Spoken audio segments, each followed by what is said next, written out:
Anita Freeman says she suffers from post-traumatic stress disorder after watching her sisters suffering from terminal cancer.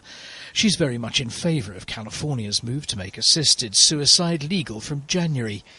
The new law will allow the prescription of drugs to end a patient's life if 2 doctors agree that patient has 6 months or less to live and is mentally competent.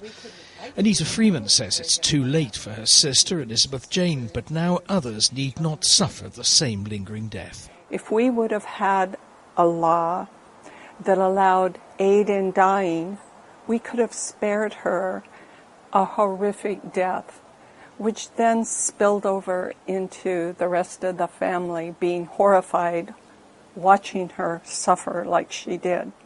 She was only 66. California's Right to Die bill was signed into law on Monday by Governor Jerry Brown.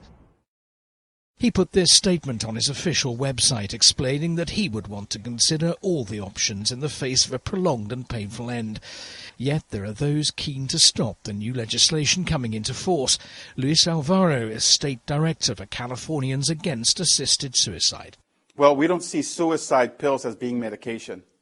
What we see is suicide pills as being an irreversible drug that surprisingly is not available for those people that the law already requires them, the state, to take their lives, but will be now readily available for those patients who do want to consider taking their lives or may feel pressured into taking their lives.